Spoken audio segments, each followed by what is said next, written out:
무리가 몰려와서 하나님의 말씀을 들을새 예수는 게네사렛 호숫가에 서서 호숫가에 배 두 척이 있는 것을 보시니 어부들은 배에서 나와서 그물을 씻는지라.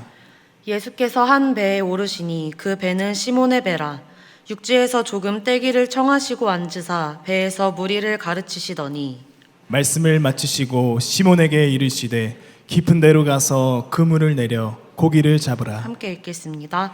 시몬이 대답하여 이르되 선생님, 우리들이 밤이 새도록 수고하였으되 잡은 것이 없지만은 말씀에 의지하여 내가 그물을 내리리이다 하고. 아멘. 오늘 말씀에 나타난 베드로의 행동이 성도님들께는 어떻게 비춰 보이시나요? 제가 보았을 때는 오늘의 제목처럼 참 무모한 일로, 무모한 모습으로 보입니다. 5장 2절의 말씀을 다시 한번 읽어보겠습니다. 5장 2절의 말씀입니다. 호숫가에 배 두 척이 있는 것을 보시니 어부들은 배에서 나와서 그물을 씻는지라. 아멘. 배에서 나와 그물을 씻는다는 것은 고기를 잡든지 못하든지 본인의 생업이 끝난 상황을 말하고 있습니다. 그물을 씻고 손질해서 내일을 준비하고 또 이제 집에 가서 다음 일정을 준비한다거나 편하게 쉬고 싶은 심정인 것이지요. 또한 베드로는 그렇게 가난한 삶을 살고 있던 것도 아니었습니다. 갈릴리 바다라고도 불리는 이 게네사렛 호수는 어족 자원도 풍부하고 또 오늘날까지도 어획량이 일반적인 다른 호수에 비해 많은 곳이라고 합니다.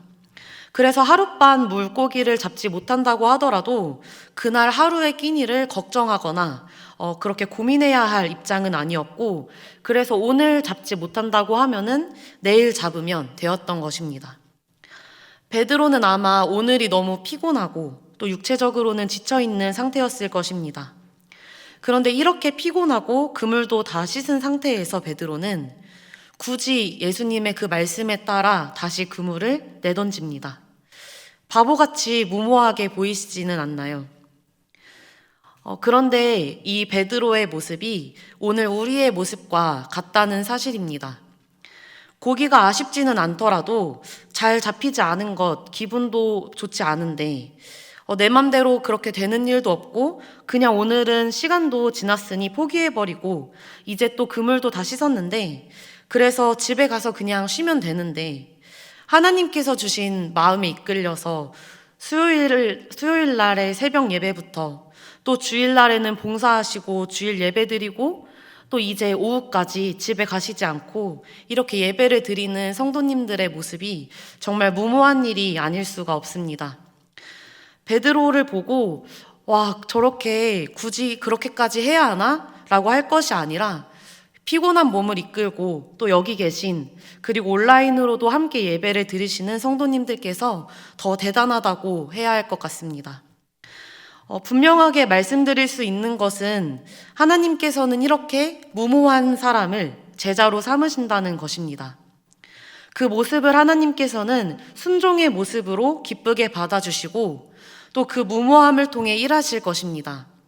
오늘 말씀을 통해 하나님 앞에서의 그 무모함을 잃지 않고 살아가는 그런 그리스도인이 되시기를 축복합니다. 열왕기상 13장에서는 베델의 늙은 선지자가 그 선지자에 대한 이야기가 나옵니다. 베델의 늙은 선지자의 이야기가 나오기 전에 열왕기상 13장 1절부터 10절까지에서는 하나님의 사람이 그 당시 여로보암이라는 왕, 그 왕의 잘못된 정책, 종교 정책에 대해 책망하고 또 하나님의 심판을 선포한 그러한 내용이 기록되어 있습니다.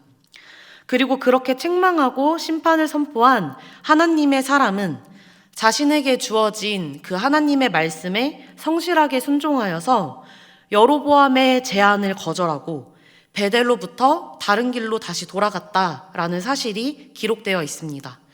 열왕기상 13장 9절부터 10절의 말씀을 함께 읽어보도록 하겠습니다.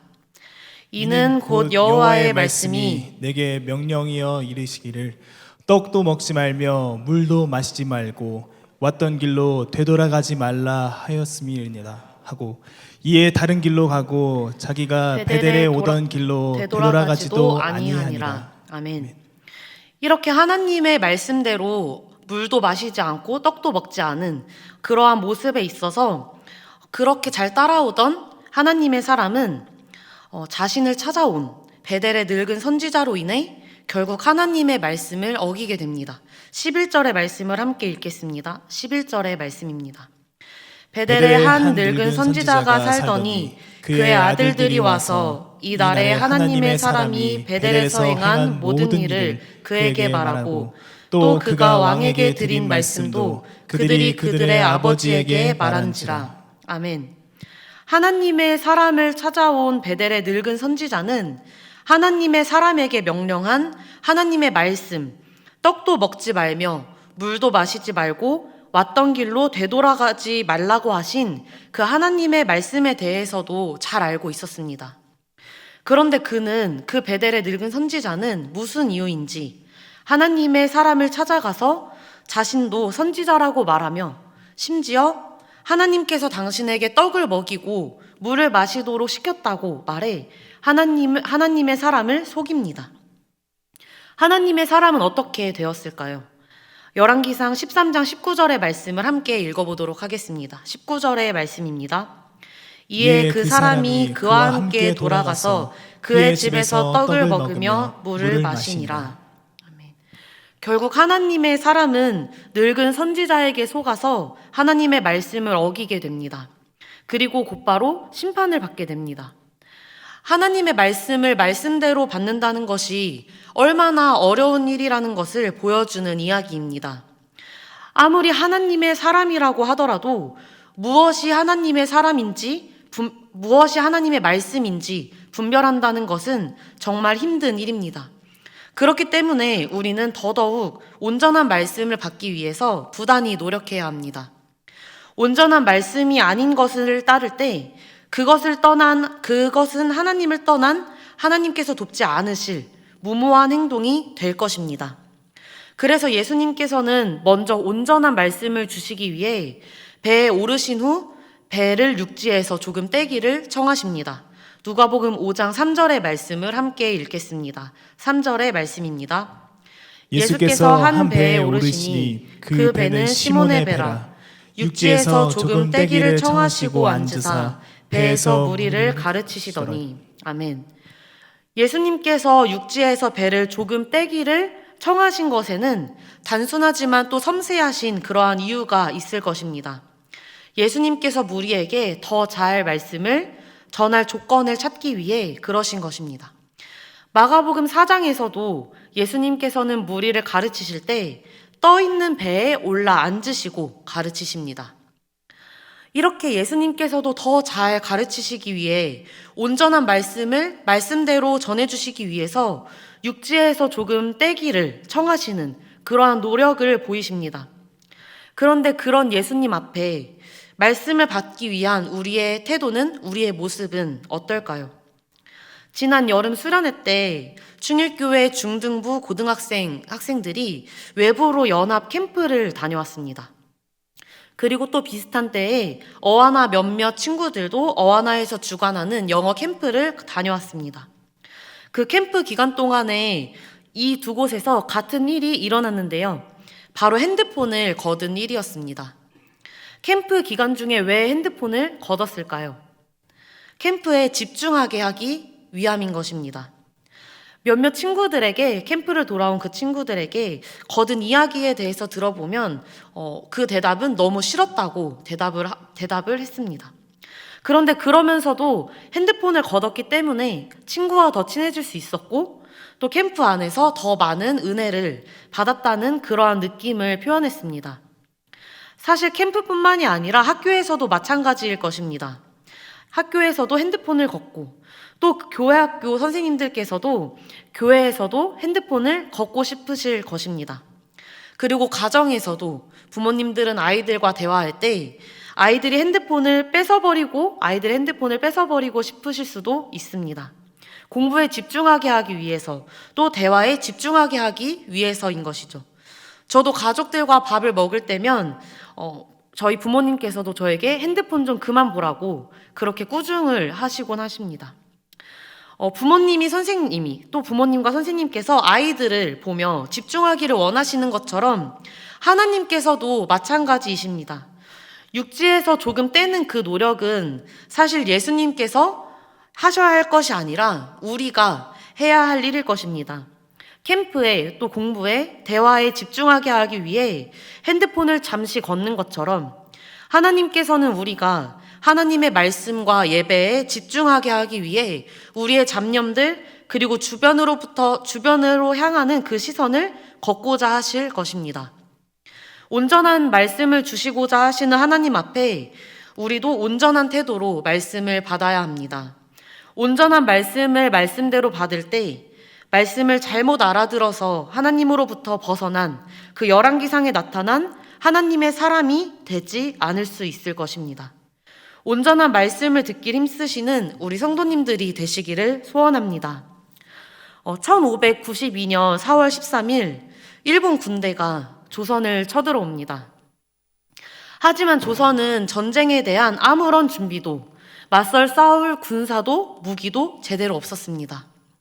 이렇게 일본 군대는 20여일 만에 한양을 함락시키고 이제 2달 만에 평양을 점령합니다. 전쟁이 시작된 지 2달 만에 온 나라를 일본에게 빼앗길 처지가 된 것입니다. 하지만 그때 다시 누가 나타났는지 아시나요?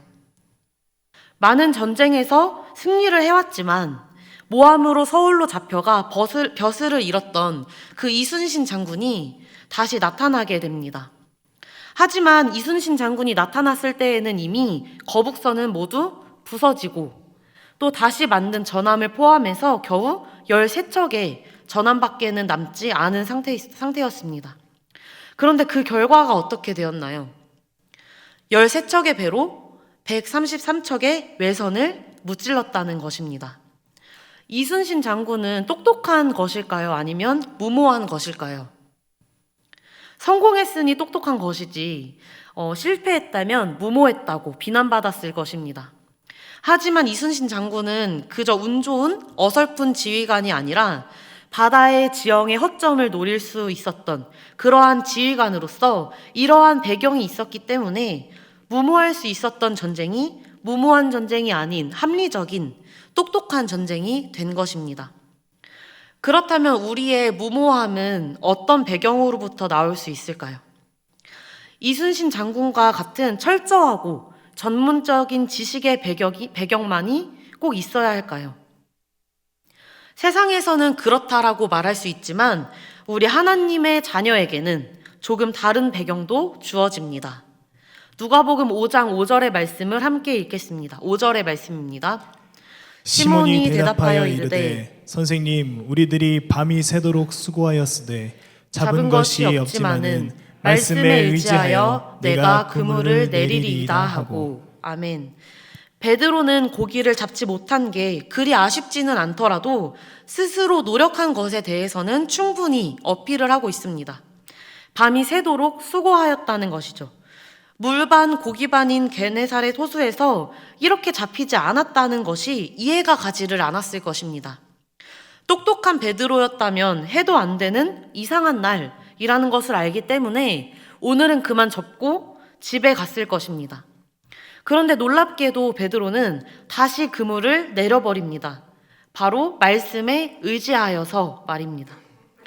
육지에서 떼어 온전한 말씀을 말씀으로 받았기 때문에 베드로는 철저하고 전문적인 지식의 배경이 있었음에도 물고기가 더 이상 잡히지 않을 것을 본인의 지식으로 충분히 알고 있었음에도 불구하고 말씀에 의지하여 자신의 지식에 반하는 똑똑하지 않은 무모한 선택을 할 수 있었던 것입니다. 베드로와 같은 모습은 세상이 보기에 우리를 분명히 어리석다라고 말하도록 하게 할 것입니다. 하지만 하나님 안에서의 어리석음은 하나님의 말씀이 아닌 자신과 세상이 맞다 생각하며 그렇게 살아가는 것이 사실 하나님께서 보시기에는 어리석은 모습일 것입니다. 우리도 온전한 말씀에 압도되어 말씀대로 행하는 그러한 성도님들이 되시기를 간절히 소망합니다. 이렇게 말씀에 의지하여 행한 결과 베드로는 자신의 정체성을 새롭게 갖게 됩니다.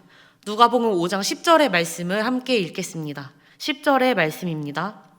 세베대의 아들로서 시몬의 동업자인 야고보와 요한도 놀랐습니다. 예수께서 시몬에게 이르시되 무서워하지 말라. 이제 후로는 내가 사람을 취하리라 하시니. 아멘. 하나님의 말씀에 순종할 때 우리는 정체성을 마주하게 될 것입니다.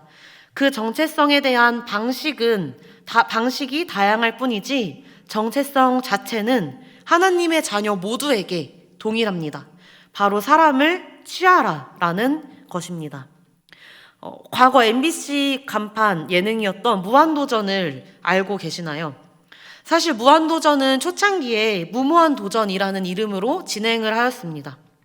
이 프로그램은 대한민국 평균 이하임을 자처하는 그 예능인들이 매주 새로운 도전을 해나가는 그러한 내용을 다루고 있었습니다.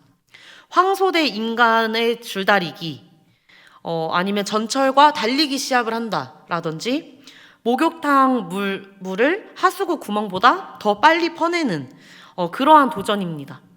도저히 왜 하는지 알 수 없는 도전이었습니다. 하지만 그렇다고 그 멤버들이 무모한 도전을 하지 않는다면 우리는 그들을 뭐라고 불러야 할까요? 그들이 무모한 도전을 계속하기에 우리는 그들을 무모한 도전이라고 부를 수 있었습니다. 우리도 마찬가지입니다. 사람을 취하라는 정체성, 하나님을 증거하라는 정체성, 그 정체성을 마주해 놓고선 하나님을 증거하여 사람을 취하지 않는다면 우리는 과연 사람들에게 그리고 하나님께 뭐라고 불릴 수 있겠습니까? 그 무모한 도전은 더욱 성장하여서 가요제, 댄스 스포츠 아니면 봅슬레이 경기와 같은 수준 높은 도전에 이르고 성공까지 하게 되었습니다.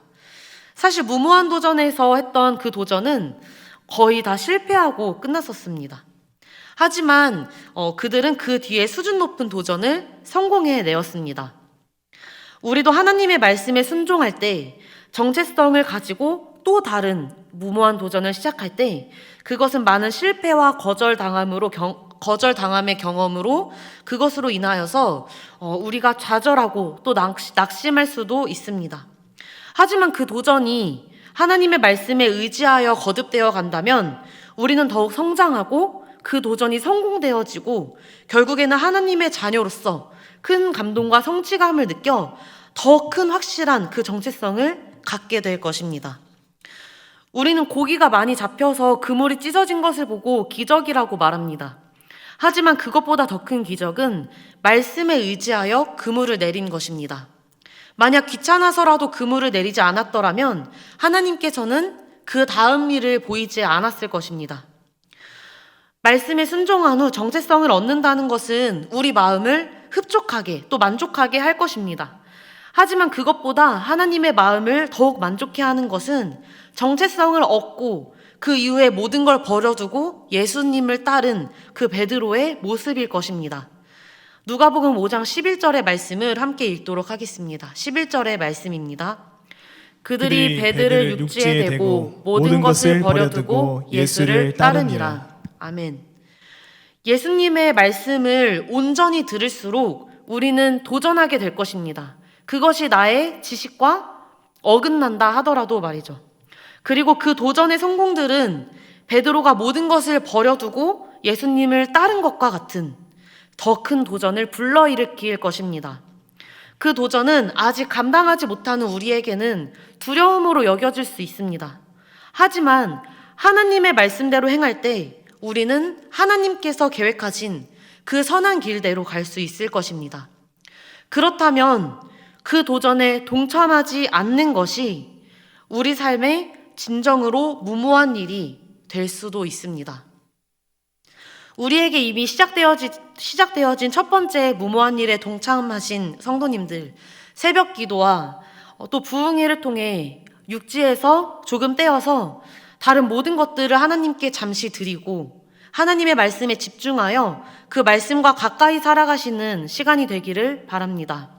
그 시간을 통해 말씀을 말씀대로 받게 될 것을 기대합니다. 또 우리에게 두 번째로 무모하게 될 일은 그 말씀에 순종하는 것입니다. 오늘 우리는 생명회복의 날 선포식을 진행하였습니다.